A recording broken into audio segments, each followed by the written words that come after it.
En enero de 1805, el asedio a la ciudad amurallada de Santo Domingo presagiaba una catástrofe.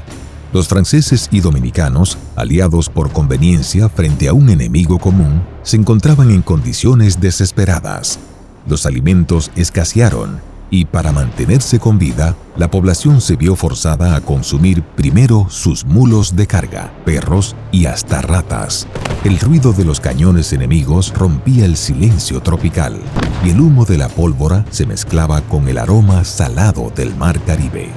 En las calles, el miedo y la incertidumbre se reflejaban en los rostros curtidos por el sol de los pobladores que preferían vivir bajo una colonia gobernada por franceses antes que por los haitianos. La ciudad, sitiada y asfixiada por el cerco del invasor haitiano, temblaba ante cada nuevo ataque, mientras sus habitantes luchaban no solo por su supervivencia, sino también por mantener a raya el avance de las abrumadoras fuerzas de Cristóbal y de Salín. Usted está viendo esto gracias a Fundación Corripio, Indubeca, Banco BHD, Pinturas Tropical.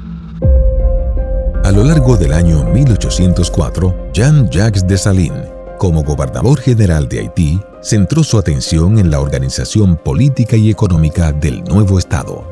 La revolución antiesclavista, que duró 13 años, sumió a la otrora perla de las Antillas en una espantosa ruina económica y social.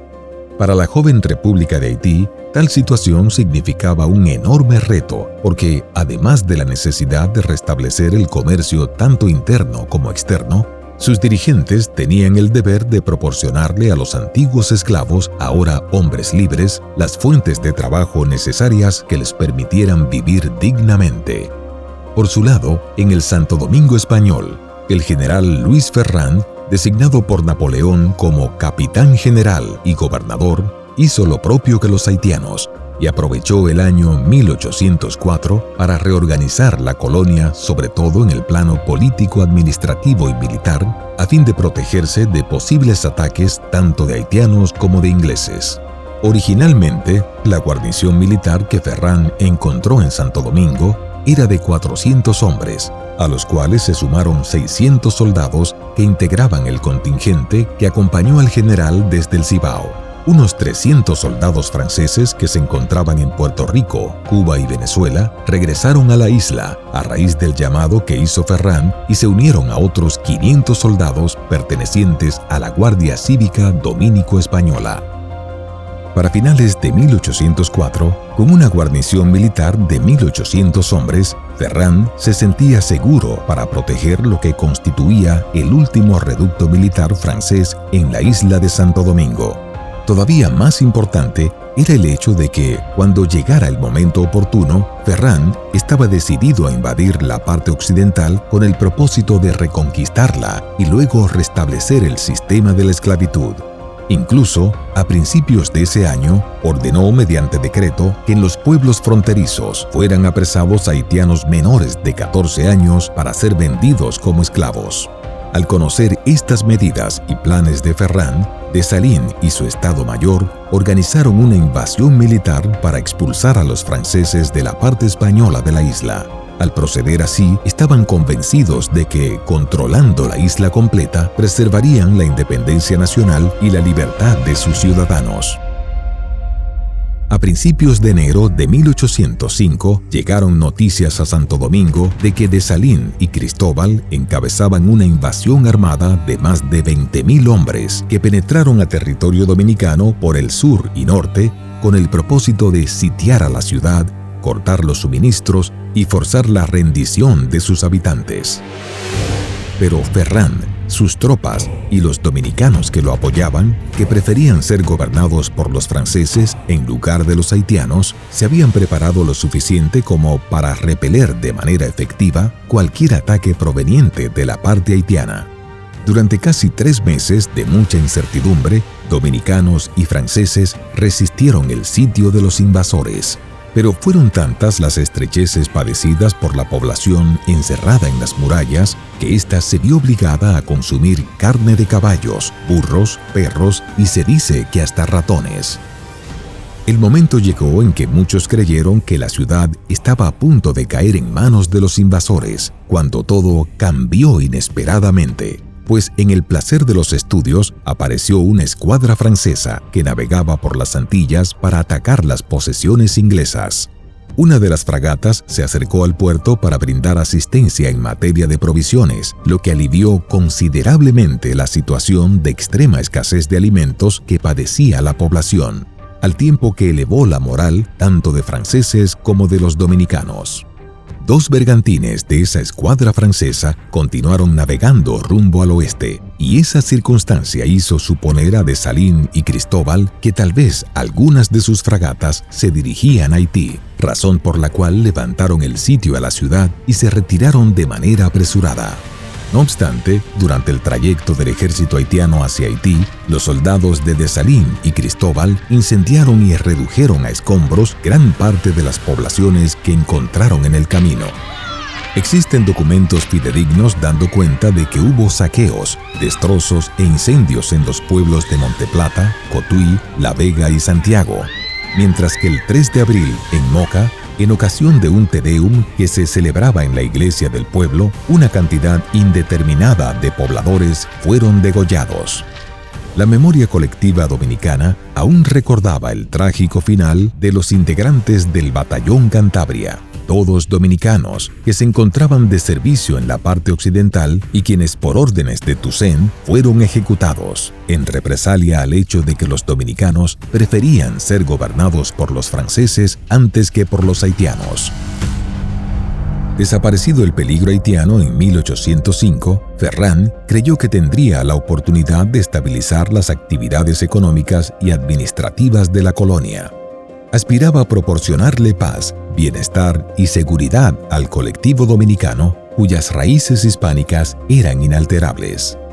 Pero el temor que tenía la población en torno a la posibilidad de nuevas incursiones haitianas, unido al recuerdo de las atrocidades cometidas recientemente, hizo que mucha gente optara por emigrar hacia Puerto Rico, Cuba o Venezuela en busca de mejores horizontes.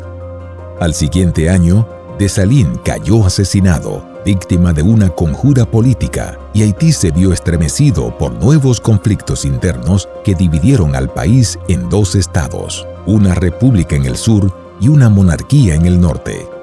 Tras estos acontecimientos, la colonia del Santo Domingo español experimentó una época de relativa tranquilidad política y económica, que fue alterada a principios de 1808, cuando Napoleón Bonaparte invadió y ocupó España por un período de 6 años. Este acontecimiento, en adición al hecho de que Ferrán también había prohibido el comercio fronterizo entre criollos propietarios de ganado y los haitianos, fue el detonante para que un grupo de dominicanos, liderados por Juan Sánchez Ramírez, decidieran iniciar un movimiento con el propósito de expulsar a los franceses y restaurar la colonia en favor de España, para lo cual contaron con el apoyo económico y militar del gobernador de Puerto Rico. Durante varios meses, Sánchez Ramírez se desplazó por diferentes pueblos de la parte española, conquistando seguidores para el movimiento de la Reconquista. En principio, Ferrán creyó que eran infundados los rumores sobre un levantamiento contra su gobierno, pero en el mes de octubre las cosas cambiaron drásticamente y el gobernador francés tuvo que enfrentar una sublevación, tanto en el sur como en el este. La batalla que se llevó la victoria definitiva de los dominicanos tuvo lugar en El Ceibo, en la sabana de Palo Hincado, el 7 de noviembre de 1808. Unos 2.000 hombres, al mando de Sánchez Ramírez, se batieron contra 600 soldados dirigidos por el propio Ferrán, quien ante la evidente superioridad de sus rivales no quiso deponer las armas y rendirse. La mayoría de sus soldados cayó en combate, y el propio Ferrán, decepcionado por la derrota, se suicidó de un pistoletazo. Poco después de la victoria de Palo Hincado, Sánchez Ramírez y sus hombres se dirigieron a la ciudad de Santo Domingo, en donde el resto del ejército francés se había trincherado y preparado para la defensa. Pero los dominicanos, de manera estratégica, sitiaron la ciudad con el fin de impedir que los franceses se abastecieran de alimentos y de refuerzos. El sitio duró poco más de 8 meses. Los franceses capitularon gracias a la intervención de una escuadra inglesa que bloqueó la ciudad en favor de los dominicanos. Pese a que tradicionalmente Inglaterra y Francia eran países rivales, el orgullo francés impidió que la guarnición francesa de Santo Domingo capitulara ante Sánchez Ramírez y sus tropas, a quienes socialmente consideraban inferiores, sino que prefirieron entregar la ciudad a los ingleses el 11 de julio de 1809. Al cabo de varios días, Sánchez Ramírez negoció con los ingleses la entrega de la ciudad a cambio de pagar 400,000 pesos y otras concesiones como compensación por los gastos incurridos durante el bloqueo a los franceses. Tras tomar el control de la colonia, Sánchez Ramírez proclamó el retorno a la protección de España y la bandera de la madre patria de nuevo flotó sobre la torre del homenaje, comenzando así el período que los historiadores dominicanos han bautizado como la España Boba, 1809-1821. Un viaje a la historia llega a ustedes gracias a Fundación Corripio, Indubeca, Banco BHD, Pinturas Tropical,